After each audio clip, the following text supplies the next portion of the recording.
Ini sangat berbahaya buat Kang Deddy Mulyadi, bukan hanya karena lawan politik, tapi karena musuh besarnya justru bersembunyi di balik selimut, menyamar sebagai kawan, tapi siap menusuk dari belakang.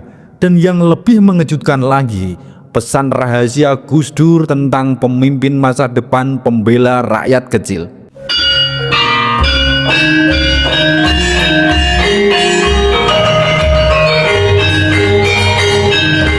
Assalamualaikum warahmatullahi wabarakatuh. Salam waras-waras wae.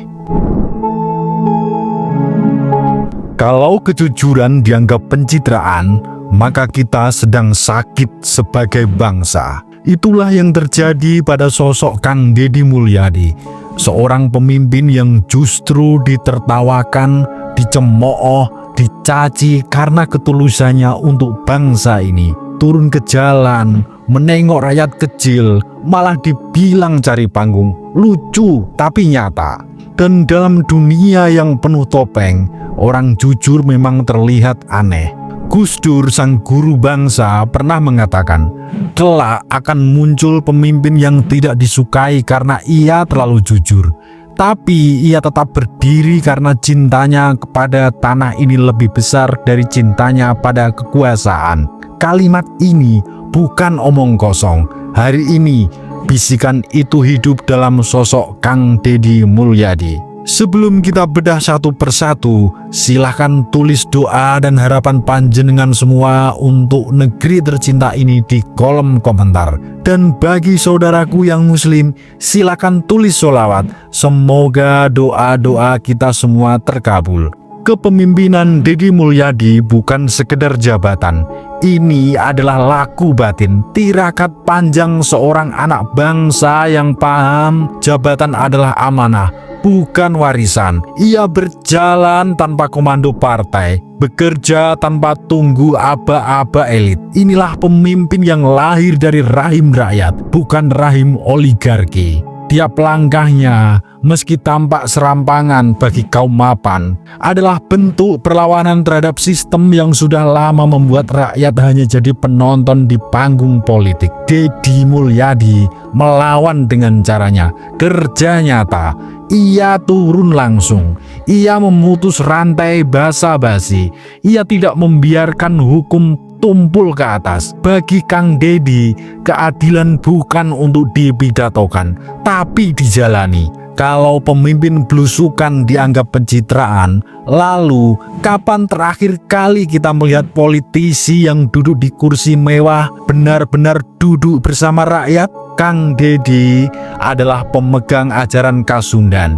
Ia tidak sekedar Sunda dalam darah, tapi Sunda dalam jiwa. Ia membawa nilai-nilai kesetiaan, empati, dan spiritualitas alam sebagai fondasi kepemimpinan. Ini bukan mistik, ini logika budaya yang sudah hidup ribuan tahun di tanah Parahyangan. Pidatonya yang bikin merinding adalah ingin mengembalikan kehormatan masyarakat Sunda bukan hanya soal identitas. Itu adalah doa panjang agar anak cucu di tanah ini kembali punya harga diri. Sunda bukan anak tiri republik ini, dan Kang Deddy bertekad mengangkatnya kembali. Kalau kehormatan budaya dianggap kuno, maka jangan heran jika negeri ini kehilangan jati diri. Tapi, seperti apa yang diprediksi oleh Gus Dur, pemimpin jujur tak hanya dilawan dari luar, bahaya sejati datang dari dalam. Orang-orang dekat yang tersenyum manis, namun mengasah pisau di balik punggung. Dan inilah 4 musuh dalam selimut Kang Deddy Mulyadi yang selama ini tersenyum, tapi ternyata menyiapkan tusukan dari belakang. Yang pertama, elit parpol status quo. Mereka terganggu karena Kang Deddy tidak bisa dikendalikan. Ia bukan robot partai. Ia melawan proyek yang menguntungkan elit, padahal merugikan rakyat. Inilah dosa besar di mata mereka. Yang kedua, birokrat korup. Pejabat yang terbiasa hidup dari upeti merasa diancam, Dedi memotong jalur rente, maka ia dilawan dengan birokrasi yang sengaja dipersulit. Ini sabotase diam-diam yang paling kejam. Yang ketiga, mafia tanah dan penguasa hitam. Kang Dedi berdiri di barisan rakyat kecil, mereka yang ingin menggusur, membungkam, dan mencuri hak rakyat. Melihat Kang Dedi sebagai penghalang, maka fitnah, kriminalisasi, bahkan ancaman menjadi senjata mereka.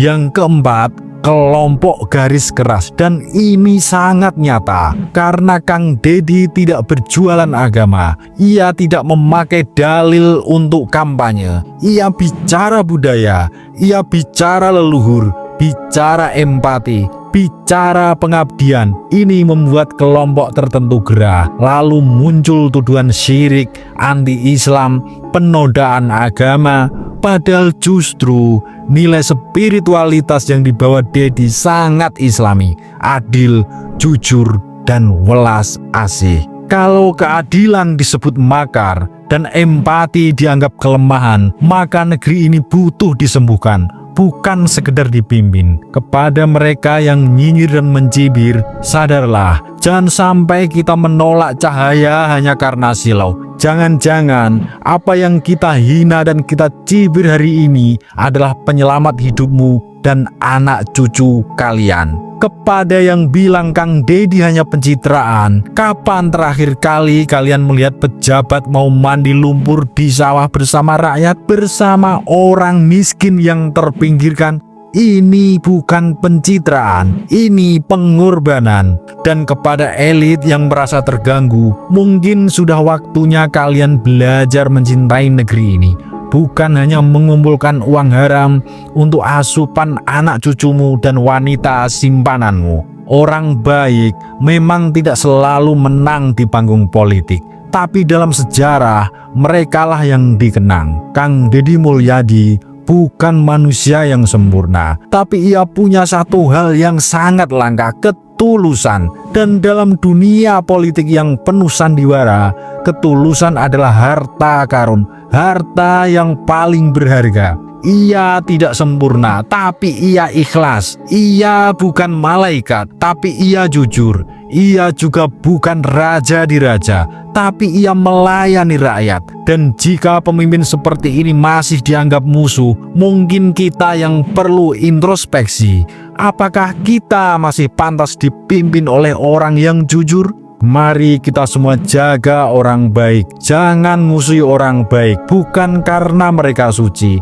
Dan jangan biarkan musuh dalam selimut meracuni harapan yang sedang tumbuh di tanah Jawa Barat dan Nusantara. Seperti kata Gus Dur, yang lebih penting dari politik adalah kemanusiaan. Dan Kang Dedi Mulyadi sedang membuktikan bahwa politik masih bisa menjadi jalan suci jika dijalani dengan cinta, bukan sekedar kerakusan.